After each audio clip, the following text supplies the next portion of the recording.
अस्सलाम वालेकुम नाज़रीन, एक नए वीलॉग के साथ आपकी खिदमत में हाजिर हैं और आज की वीडियो में हम डिस्कस करेंगे जज का एहतसाब पार्लिमान को लगता यूं ही है कि काफ़ी महंगा पड़ गया है। अरकान पार्लियामेंट में अब इख्तिलाफात शिद्दत इख्तियार करते नज़र आ रहे हैं और एक जज हैं जस्टिस मज़ाहिर अली अकबर नकवी, जिनके एहतसाब का बेड़ा पार्लिमान ने उठाया और अब शायद उसका वज़न काफ़ी ज़्यादा है, जो कि पार्लिमानी जो मुख्तलिफ लीडर्स हैं, आप कह सकते हैं मुख्तलिफ पार्लियामेंटेरियंस हैं, वो उसको उठाने से गुरेज़ा हैं। होश के नाखून लेने का मशवरा दिया जा रहा है पार्लियामेंट को, मगर पार्लियामेंट है कि होश के नाखून लेने को तैयार नहीं है। पब्लिक अकाउंट्स कमेटी में मामला आया है जस्टिस मज़ाहिर अली अकबर नकवी के जो असासाजात हैं उनकी छानबीन का, और आज एक अहम इजलास हुआ है। उस इजलास की भी कार्रवाई बड़ी ही दिलचस्प हुई है। कुछ खबरें आप तक पहुंच चुकी होंगी, कुछ हम आपको देंगे। मगर उस इजलास से कबल जब मामला रेफ़र किया गया पब्लिक अकाउंट्स कमेटी को, उस पर भी मुख्तलिफ जो पार्लियामेंटेरियंस हैं उन्होंने अपने अपने तहफ़्फ़ुज़ात का इजहार किया, इसकी भरपूर मुखालफत की और इसे आइन से मुतसादम करार दिया।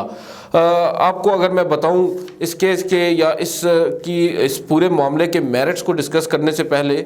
आज हम बात कर लेते हैं जो रज़ा रब्बानी है, सीनियर रहनुमा है, पाकिस्तान पीपल्स पार्टी के कानूनदान हैं, और उनके बारे में एक तासुर ये है कि वो हमेशा right side of the history खड़े होते हैं। गो के माजी करीब में उन्होंने भी बड़े ही दिलचस्प किस्म के मौक़िफ़ लिए हैं मुख्तलिफ मामलात के ऊपर। आज उन्होंने एक ख़त लिखा है, ख़त नहीं है वो, दरअसल एक एलामिया है, एक प्रेस रिलीज़ है, जिसमें वो ये कह रहे हैं कि पार्लिमान वो काम ना करे जिसकी इजाज़त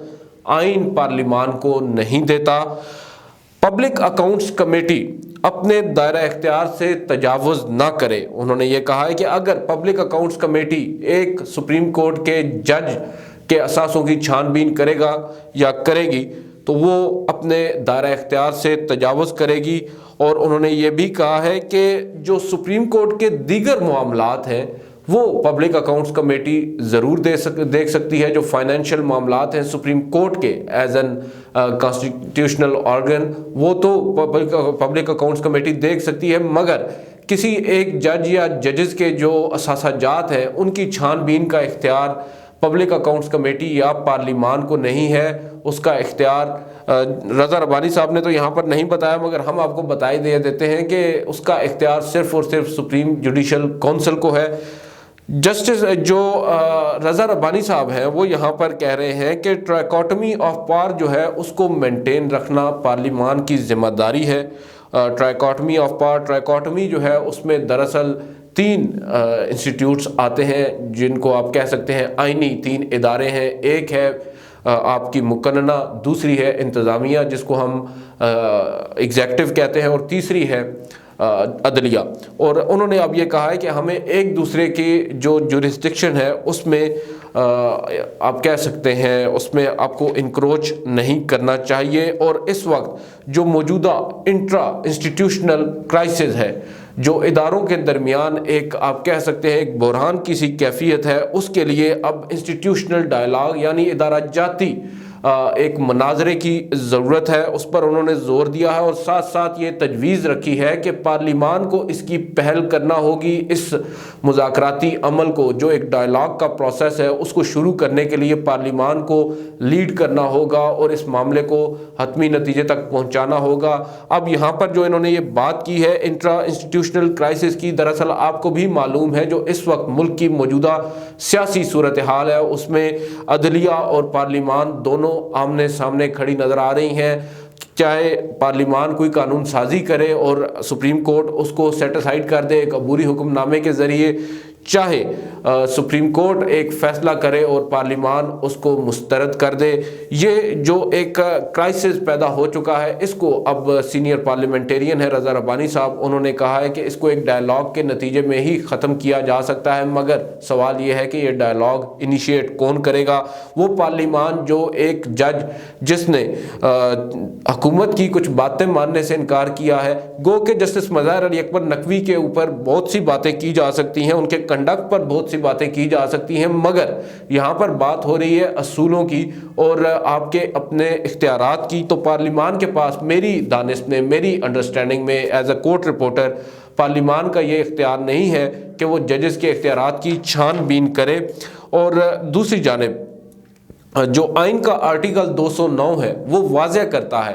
کہ جو ججز کی چھان بین ہے، ججز کی اثاثہ جات کی جو چھان بین ہے، ان کی جو کرپشن ہے، بدعنوانی کے اوپر اگر ان کا بدعنوانی کا ان پر کوئی الزام عائد ہوتا ہے تو اس کا صرف اور صرف اگر مجاز اتھارٹی ہے تو اس کے حوالے سے وہ سپریم جوڈیشل کونسل ہے۔ سپریم جوڈیشل کونسل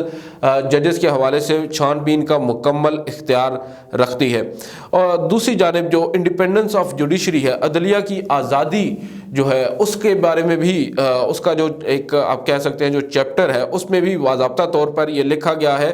کہ جو سپریم جوڈیشل کونسل ہے دراصل وہی ایک مجاز اتھارٹی ہے، اور دوسری جانب عدلیہ کو دباؤ میں نہ لایا جا سکے، اس لیے یہ آپ کہہ سکتے ہیں کہ جو سپریم جوڈیشل کونسل ہے اس کا ایک فورم قائم کیا گیا۔ اور یہاں پر ایک مثال ہمارے سامنے موجود ہے جسٹس قاضی فائز عیسیٰ کی۔ جسٹس قاضی فائز عیسیٰ کے خلاف بھی اثاثہ جات سے متعلق ایک ریفرنس، صدارتی ریفرنس سپریم جوڈیشل کونسل میں بھیجا گیا، جسے اس وقت جسٹس قاضی فائز عیسیٰ نے سپریم کورٹ میں چیلنج کیا اور بالآخر ایک فل کورٹ بنا اور معاملے کو FBR کو بھیجا گیا۔ 7/3 کی آپ کہہ سکتے ہیں مناسبت سے ایک فیصلہ آیا تھا۔ 7 ججز نے معاملے کو، جو ان کی اثاثہ جات ہیں ان کی تحقیقات کے لیے معاملہ FBR کو بھیجا تھا، مگر اس میں سب سے امپورٹنٹ چیز یہ ہے کہ جو سپریم جوڈیشل کونسل ہے اس کا اختیار ہے سب سے، اگر ہم بات کریں کہ وہ ہی یہ کام کر سکتی ہے، اور یہ چیز جسٹس قاضی فائز عیسیٰ کے کیس میں واضح کی ہے اس عدالتی فیصلے کے اندر کہ کسی اور ادارے کے پاس یہ اختیار نہیں ہے کہ معاملے کی تحقیقات کرے۔ ججز کے اوپر بالخصوص ان کے اوپر اگر کوئی الزامات عائد ہوتے ہیں تو اس کی تحقیقات کا اختیار ان کو نہیں ہے۔ پاکستان بار کونسل نے جسٹس مظاہر علی اکبر نقوی کے اوپر ایک ریفرنس دائر کیا، ان کے خلاف ایک ریفرنس دائر کیا، اور آپ کو یاد ہوگا یہ جو سلسلہ شروع ہوا تھا، یہ دراصل سلسلہ شروع ہوا تھا ایک آڈیو لیک سے، اور وہ آڈیو لیک آئی تھی انتخابات کے کیس سے متعلق ایک پیش رفت ہوئی تھی۔ آپ کو اب تھوڑا سا اس کا بیک گراؤنڈ بتا دیتے ہیں تاکہ آپ کو اس پوری چیز کو آپ سمجھ سکیں۔ دراصل ہوا یہ تھا کہ سپریم کورٹ کا ایک 2 رکنی بینچ تھا، جسٹس اعجاز الاحسن اور جسٹس مظاہر علی اکبر نقوی پر مشتمل۔ اس بینچ نے سپریم کورٹ میں کیونکہ مقدمہ ان کے سامنے آیا تھا غلام محمود ڈوگر جو کہ CCPO لاہور تھے، ان کے تبادلے کا، اور انٹرم گورنمنٹ سے سوالات پوچھے جا رہے تھے کہ کیا انٹرم گورنمنٹ اور الیکشن کمیشن جو ہے وہ تبادلہ کر سکتے ہیں جب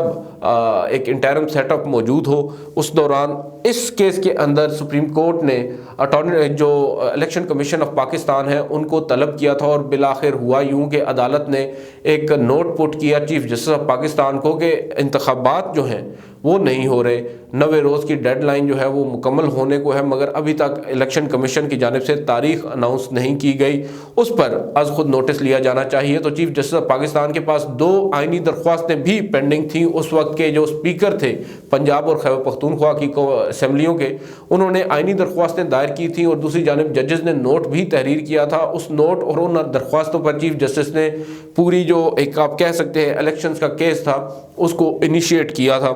یہ تو خیر آپ کو ہسٹری معلوم ہے۔ دراصل یہاں پر بات کرنے کا مقصد یہ ہے جب وہ ججز کی جانب سے اس کیس کی سماعت ہو رہی تھی، اور پہلی سماعت جب ہوئی اور الیکشن کمیشن کو الیکشن کمیشن کو طلب کیا گیا، تو اسی روز شام کو جسٹس مظاہر علی اکبر نقوی سے متعلق ایک آڈیو جاری کی گئی۔ آڈیو دراصل تھی اس وقت کے آپ کہہ سکتے ہیں جو وکیل تھے جسٹس مظاہر نقوی کے، ان کے درمیان اور چودھری پرویز الہی کے درمیان وہ آڈیو تھی، اور اس آڈیو کے اندر یہ تاثر ملتا ہے کہ شاید جسٹس مظاہر علی اکبر نقوی جو ہیں وہ کمپرومائزڈ ہے، اس طرح کے ان کے اوپر الزامات بھی عائد ہوئے۔ بہرحال اگلے روز اسی آڈیو کے بعد پھر ججز کو مجبوراً وہ نوٹ پٹ کرنا پڑا اور معاملہ چیف جسٹس کو ریفر کرنا پڑا، وگرنہ جو عدالت تھی 2 رکنی جو بینچ تھا اس نے الیکشن کمیشن کو آئندہ روز بھی سماعت کے لیے طلب کر رکھا تھا، مگر حکم نامہ مختلف آیا اور معاملہ پھر ہمارے سامنے ہے۔ وہاں سے یہ بیسیکلی کیس شروع ہوا، آڈیو لیکس آئیں اور پھر مختلف الزامات ہمارے سامنے آئے جسٹس مظاہر علی اکبر نقوی پر۔ ان کے خلاف اثاثہ جات سے متعلق 2-3 وکلاء ہیں، انہوں نے بھی ریفرنس فائل کیے، شکایات دراصل فائل کی سپریم جوڈیشل کونسل میں۔ پاکستان بار کونسل جو نمائندہ تنظیم ہے وکلاء کی، جو لائسنسز جاری کرتی ہے وکلاء کو ملک بھر کے، उन्होंने एक रेफरेंस दायर किया। मुख्तलिफ और भी सूबाई बार कौंसल्स हैं, उन्होंने भी रेफरेंसेस शिकायत सुप्रीम जुडिशल कौंसिल में दायर की, जिसको फिर जवाज़ बनाया मौजूदा हुकूमत ने, क्योंकि मौजूदा हुकूमत को जस्टिस मज़ाहिर अली अकबर नकवी से सबसे बड़ा मसला ये था कि उन्होंने सबसे पहले 90 रोज़ में इंतखाबात कराने का हुक्म दिया था और उस मामले को टेकअप किया था। यही वजह बनी कि जस्टिस मज़ाहिर अली अकबर नकवी को बेंच से अलहदा होने पर भी मजबूर किया गया। ये था बुनियादी तौर पर बैकग्राउंड, और उस बैकग्राउंड के पेश नज़र अब आपको समझने में आसानी होगी कि अब सूरत हाल कुछ यूँ है कि जब दाल नहीं गली पार्लिमान की या हुकूमत की सुप्रीम कोर्ट में और अपनी मर्ज़ी का फ़ैसला लेने में सुप्रीम कोर्ट से नाकाम रही हुकूमत, तो फिर पार्लिमान ने मामला पब्लिक अकाउंट्स कमेटी को भेजा जस्टिस मज़ाहिर अली अकबर नकवी के असासाजात की छानबीन के लिए, जो कि एक इख्तियार है सुप्रीम जुडिशल कौंसिल का, जबकि सुप्रीम जुडिशल कौंसिल को चेयर करते हैं चीफ जस्टिस। और चीफ जस्टिस ने हमारी इत्तलात के मुताबिक एक मीटिंग के अंदर, एक इनफॉर्मल मीटिंग के अंदर ये बात कही थी कि मैं यकीन नहीं कर सकता कि जस्टिस मज़ाहिर अली अकबर नकवी इस तरह का काम कर सकते हैं, फाइनेंशियल करप्शन वो कर सकते हैं या बदउनवानी कर सकते हैं या किसी को फेवर्स दे सकते हैं। उन्होंने दरअसल एक समाअत के दौरान ये पैगाम भी दिया, बल्कि अव्वल तो उन्होंने एक रोज़ उनको अपने साथ बिठाया और कुछ अहम ऑब्जर्वेशंस दी, और अगली दफ़ा उन्होंने बैठकर ये कहा कि हमने क्यों बिठाया था जस्टिस मज़ाहिर अली अकबर नकवी को। दरअसल वो पैगाम देना चाह रहे थे इस्टेब्लिशमेंट को कि वो अपने फाजिल जज के साथ खड़े हैं, और अब ग़ालिबन पार्लिमान जो है वो पैगाम देने की कोशिश कर रही है, मगर बज़ाहिर ये जो पैगाम है ये काफ़ी वीक हो चुका है। आज जो इजलास हुआ है पार्लिमानी, जो आप कह सकते हैं पब्लिक अकाउंट्स कमेटी का, उस इजलास के अंदर अब बाज़ाब्ता तौर पर जो टैक्स रिटर्न्स हैं जस्टिस मज़ाहिर अली अकबर नकवी के, उनके घरेलू अफराद का जो डाटा है और जो उनके सफ़र की तफसीलात हैं और प्लाटों की मुकम्मल तफसीलात, वो फ्राहम करने का हुक्म दिया है पब्लिक अकाउंट्स कमेटी ने। 15 रोज़ के अंदर ये तमाम रिकॉर्ड उन्होंने कहा है कि पेश किया जाए। दिलचस्प बात यह है कि आज आधे से ज़्यादा जो अरकान थे पब्लिक अकाउंट्स कमेटी के, वो इजलास में शरीक ही नहीं थे। कुल तादाद उनकी ग़ालिबन 29 है, जिसमें से 13 लोग जो हैं वो आज उन्होंने शिरकत ही नहीं की इस इजलास में, जिसकी एक वजह ये बताई जा रही है कि शायद वो उनको भी मालूम है कि ये एक गैर कानूनी एक फ़ेल होने जा रहा है, काम होने जा रहा है, और हमें इससे गुरेज करना चाहिए। शायद इस वजह से उन्होंने इसमें शिरकत नहीं की। और जो मौजूद थे उनमें से भी एक रुकन है मोहसिन अजीज़, उनका ताल्लुक़ भी मुस्लिम लीग नवाज़ से है। उन्होंने भी इस हुक्म या इन डायरेक्शंस की मुखालफत की है जो आज नूर आलम ख़ान, जो कि चेयरमैन है पब्लिक अकाउंट्स कमेटी के, उनकी जानिब से दी गई हैं। जज साहब की असासाजात की तफसीलात मांगने के हवाले से जो FBR को हुक्म दिया गया है, वो तमाम तर जो हुक्म दिया गया है उस पर आज पब्लिक अकाउंट्स कमेटी का अपना ही एक रुकन जो है वो बोल पड़ा है कि मैं आपके इस फैसले की तायद नहीं करता, आपके इस फैसले की हिमायत नहीं करता। नज़र यही आ रहा है कि पार्लिमान जो है अब वो फ्रस्ट्रेशन का शिकार हो चुका है। एक जज जो लीगली तो उनके काबू में नहीं आ रहा, अगर मैं कहूँ, और काबू में ना आने की वजह से अब वो इस तरह के ओछे हथकंडे आजमा रहे हैं, जिसका फ़ायदा उनको बज़ाहिर होता हुआ भी नज़र नहीं आ रहा। हाँ, ये ज़रूर कहा जा सकता है कि कुछ सुर्खियाँ लग जाएंगी अखबारों में, और जजेस को रिडिक्यूल करने की जो एक बाकायदा तौर पर मुहिम शुरू की गई है, उस मुहिम में शायद उनको कुछ मवाद मिल जाए आइंदा चंद दिनों के लिए, मगर